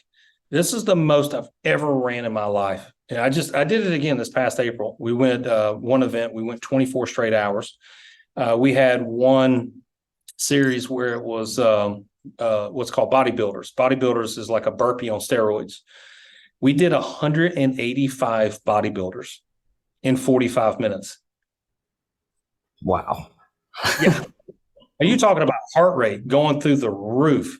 And for you, like, you're good. Like you. Oh yeah, I'm good. Yeah, it wasn't congestive heart failure, so it's not something that the doctors thought it would be something I would have to live with for the rest of my life. That's not the case. And within a year, again, that's what I talk about, having God's hand and design on this. They look at it. He healed you. They explain it. There's nothing wrong. So I've got good blood pressure. I've got good heart, everything's back to normal. That is awesome. No, I don't have an issue with these things, but what it does is it teaches you so much that if you were to walk in and say, okay, today we're going to ruck 16 miles, we're going to sprint 3 miles, we're going to do 185 bodybuilders, we're going to get you cold, wet, sandy, dirty, and it's going to be that way for 24 straight hours. We're going to do push-ups, sit-ups, log carries. And then when you feel like you're getting tired, we're going to make you go out in 30, 40 degree water and have you sit in it for 10 minutes. That way you'll wake up and just, waterboarding. And so if you tell me on the front end, like, there's no way I'll die. But then when you actually go through it and you're forced to go through it and you come out the other end, you're like, oh my goodness, what else have I been operating at 20% when I really had another 80% to operate at? And it's transformational, not just from a physical standpoint, because you start to look over and cross over into other aspects of your life. Business. Do I really put in the effort that I know that I can put in business? Am I pushing out enough content? Am I, consuming enough content? Relationally, I get home, I'm tired from the office. I've been doing content, but I've got 5 kids. Okay, I'm tired. The old Michael would just grab a beer, sit on the couch and watch football. Now it's no alcohol, grab the kids and try to keep up with them. Because if I can keep up with them, then I know I'm burning calories. But what do the kids get in return? They're getting an active and present father, right? Yep. Same thing with my wife. Things get frustrating. Dig deep, fix the relationship. If I have an actual relationship and not just some communal, gestures here and there as you're passing. Wow. And both busy or whatnot. It's like, okay, how hard is it to wake up at 4:30 in the morning before your wife gets up and just write a note on the mirror that says, when she does home births. So, it was something that she didn't erase for a long time. And I just wrote on the mirror, just an affirmation. It's like, I love you. You're capable. You got this. And she never erased it. I won't say never. We eventually moved out of the house, so she had to erase it. But anyways, it's little things like that go a long way in relationships. And so to me, it's definitely not something, I think I've told you this, Replace Your Mindset is more of a charity than it is a business. Okay. Because it's a lost leader for us. Actually, I remember off camera, you were discussing there's a lot of passion there, and it's more of like a charity than it is a business. So you kind of just throw money in there and not really trying to profit from it. If it does, great, but it's almost like a new skill that like a new toy for you that you're just like totally excited about building. So transformational, right? So I would replace your mortgage. It can save you money. That's great. Some of the other things help you keep your wealth and maybe even slowly accumulate wealth. It's not overnight. I don't want anybody to think that anything we do next year you're going to have $10 million. It doesn't work that way. No, this is never does. Foundation. But Replace Your Mindset is something that will carry with me for the rest of my life. That I wake up early in the morning, I take a cold shower, I make my bed, I get PT in, I'll do 45 minutes of AMRAPs, all that. I get more done before 9 a.m. than most people do their entire day. That's going to live with me for the rest of my life. And it also gives me the perspective that if I can do that, then what else am I capable of doing outside of business, outside of my physicality? What can I do in my relationships? One more phone call to a friend that I haven't heard from in a while. How to have grace. People that have wronged you, and just call them up and say, hey man, I'm not saying it's okay to do that. It wasn't cool, but I just want you to know I've let that go, and we can be all right. It's little things like that. To me, that is the most valuable thing that we do, but it is the least consumed thing that we offer. And the reason being is you can't be sold that. It's got to be something that you got to be at the right time and hear the right message that resonates with you for that to make sense because on the outside looking out, if I sent you a highlight reel of what we do in a given day, you're like, I ain't doing it. No way. Right. That doesn't resonate with me at all. There's an education process to that, and that's really what I'm getting out of this entire meeting here, and just really this whole entire masterclass is what it really turned into, is the path to success in finance for you sounds like education. You built an education company that has built itself into replace your mortgage, to replace your university, to replace your banker, to replace your employer, to replace your mindset, fully encompassing, basically taking people through an entire life process. And the lifetime value of that one client is, say, 10x compared to another organization that just offers, one service. And to get to where you're at today, I think the best thing is for people to focus on that one thing that they do really well and get really good at it. And if you want to expand, it doesn't mean you need to become an expert in replacing your mindset and then become a life coach and then become, a physical fitness trainer expert.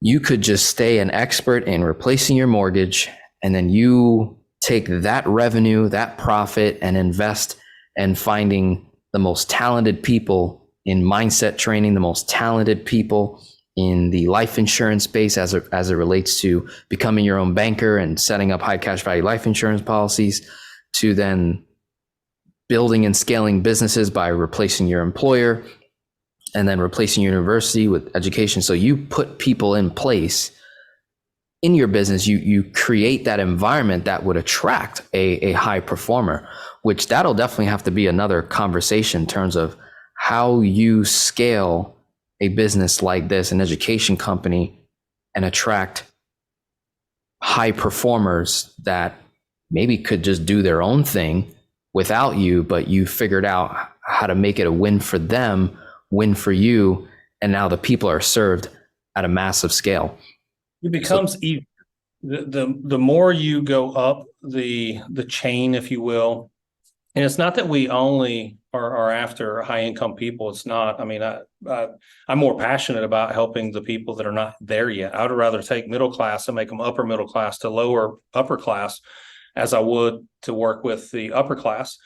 But it's easier to talk to and convince the wrong word, provide value for the upper class, because just like me, as I was talking about, time is our most precious commodity. Same thing with them. I don't need to go off and do this on my own. I was an industry expert. I was 17 years in the mortgage business, and it took me a year and a half to figure this out. And I was an insider, and it took me a year and a half to figure this out. If somebody's making, middle six figures to seven figures, they don't want to figure it out. They just want to pay you for a service to do it. It's just like at my farm. I've got a field hand, and I could spend time doing a lot of stuff myself.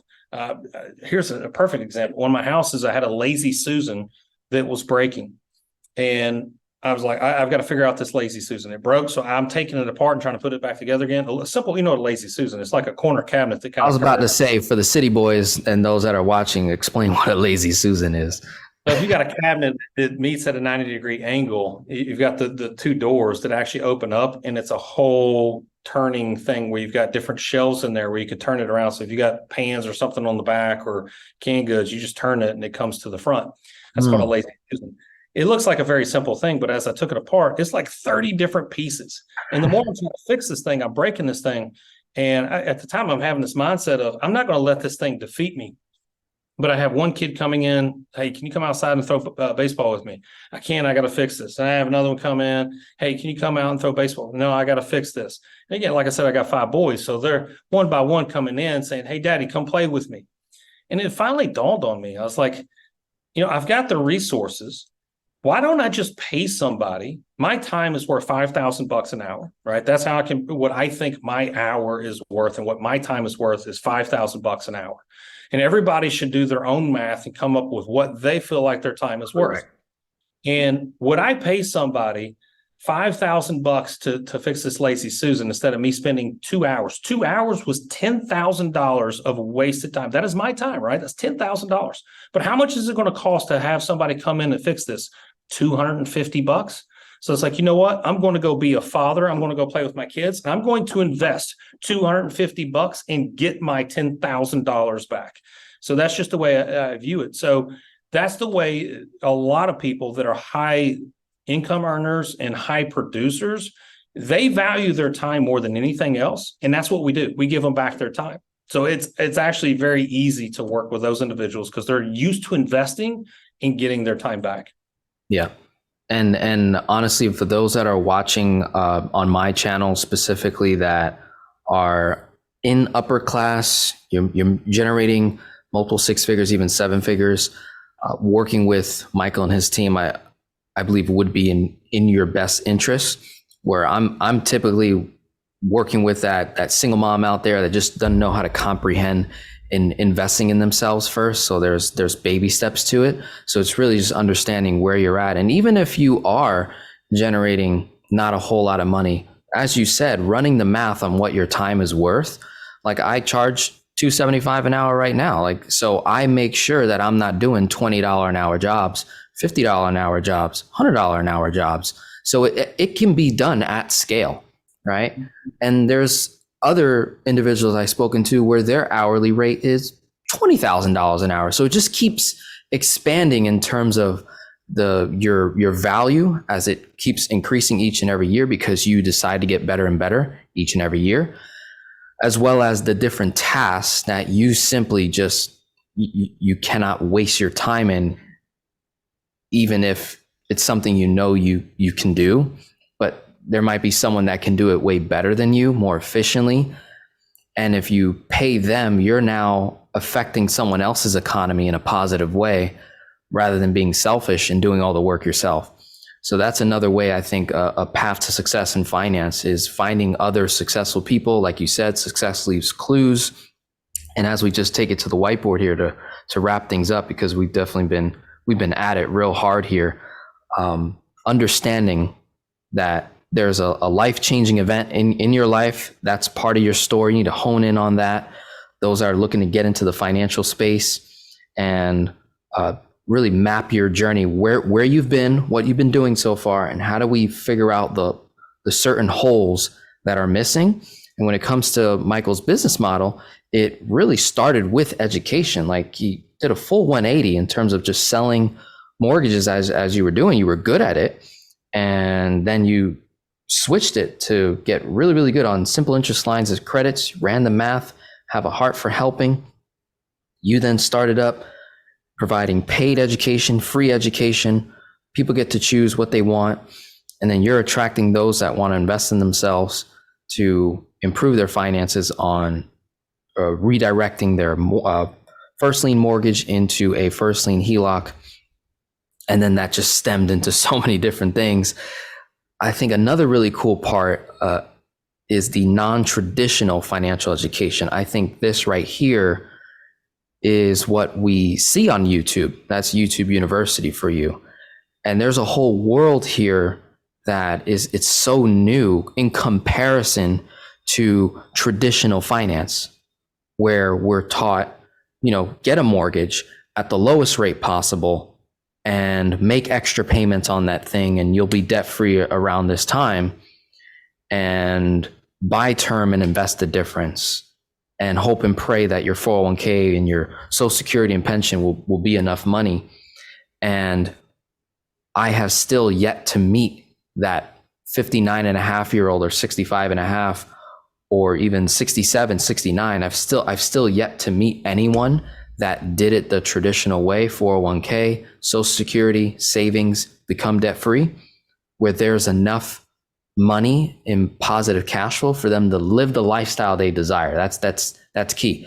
What I have seen is, yes, they're debt free. Yes, they have a pension or a 401k, Social Security, paying them a stream of income. They're retired, but they're on a limited lifestyle, limited budget, and they're one disaster, one medical surgery away from just losing it all, right?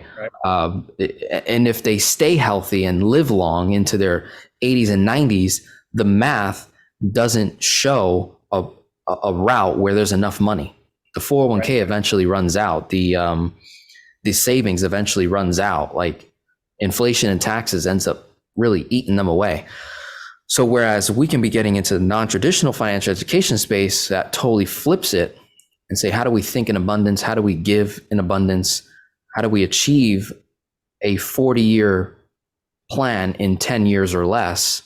How do we pay a mortgage off in 3 to 5 years or less? And not just pay it off, but how do we then re-leverage that equity to now generate passive income by replacing your mindset, employer, banker, and university? This has been phenomenal. Thank you so much for opening up, being fully transparent and vulnerable, sharing all these life-changing events in your path to success in finance. And I'm really excited. I think my audience is going to get a ton of value from this. I also think it's super helpful that in the non-traditional financial education space, especially around velocity banking, there's just not enough of us communicating with each other. I've made my attempts to reach out to like Kana J, Matthew Pillmore. It's tough to get a hold of certain people. But if we can keep putting out valuable content together, I think the audience is gonna win at the end of the day, and they're gonna be able to, pick and choose who they want to work with, and just know that I think we're all on the same page. The Matthew, Michael, myself, Kwok Brothers. I actually just met Sam Kwok at Funnel Hackers Live event earlier last month. Awesome dude, and I look forward to collaborating with him and getting to know his business model and how he operates. And I think you guys are similar. Like he also has a really good education system as well. So it's like, this reminds me that there's no competition whatsoever. That there could be a Sam Kwok, there could be a Michael Lush, there could be a Matthew Pillmore, there could be a Denzel Rodriguez, and there could be 50 other people doing what we do, and there would still be more customers banging on all of our doors, because the more people start talking about it, the more eyeballs start landing on the different channels, which provides leads, prospects for every single one of us. So that's where my mindset goes. And just know that if you're fearful, like, oh, well, Michael's got all this going on and Denzel's got this and Kwok Brothers, where do I fit in? I kind of had that same thought as well when I first started making YouTube videos, and then come to find out I'm not even competing with these guys at the end of the day. In fact, they're helping me and I'm helping them. And that raise all ships. And here's the thing. Our biggest issue in our industry, as small as it is one, the issue that it's a small industry, and it's bringing awareness that there are alternatives. Look at what we have to compete against. We're not competing against each other. We're competing against banks and hedge funds that are pushing mortgage marketing material out to consumers. That's where they're getting the education. By and large, 99% of Americans, they're consuming products that are terrible for them because the banks told them that was the best thing for them. I mean, I went to a business school. It was called McCall School of Business. It was named after Hugh McCall, who started Bank of America. And what it was an indoctrination school to get employees for Bank of America in Charlotte, North Carolina. So that's what we're truly competing against. And if we all band together, hopefully we can make a dent and help, because this is one of the last countries that actually operates the way that we do, because we have so much abundance. Americans can afford to get screwed over by banks. In other countries, they have to be innovative. They have to be creative. That's why they come up with different finance strategies in order to afford a home and afford real estate. In this country, we abandoned that back in 1913. So yes, rising tides raise all ships. We are not competitors. Our competition is the mortgage industry, and that's who we need to go after and focus on. Absolutely. And they have billions on marketing, but I do believe in term consistency and that awareness and education. We're converting one person at a time, one family, one American family at a time, that they can do the teaching as well to their neighborhood, and it causes a ripple effect. So with that being said, I'd like to just close out in you just sharing what would be some action steps. Those are just coming across you for the first time, what they can do to get to know your business and services more, and where you create content primarily. Yeah, so we have content on Instagram, TikTok. I don't know if we're on Twitter or not. I do the content and they just kind of put it out across the interwebs. You go to our website, replaceyouruniversity.com. In my opinion, because this is a coaching program. So get to know Denzel, get to know me, and then work with whoever resonates with you best. We're both going to provide exceptional value. So watch us from afar on YouTube and get to know our personalities. Be like, what? I think I can work with that individual. I resonate with this one over that one. Then that's the route you should go. You're not going to fall short regardless of who you pick. Our goal is, I would hope that we can make a dent in this industry in our lifetime. Realistically, we're up against giants. Like you were saying, banks with billions. This banks with trillions. I mean, Chase has $3.5 trillion that they pump into this on an annual basis. So we're up against giants. My hope is that once we change a family, that family leaves a legacy of this education to their kids and their grandkids. And then after we're long and gone, that's when the full transformation of this country happens, and they start operating the way that we used to prior to the Federal Reserve. I look forward to that happening. I look forward to being a part of that, especially with you, and creating more content together, bringing more awareness. So with that being said, thank you everyone. God bless. Enjoy the rest of your day, and we'll be talking soon.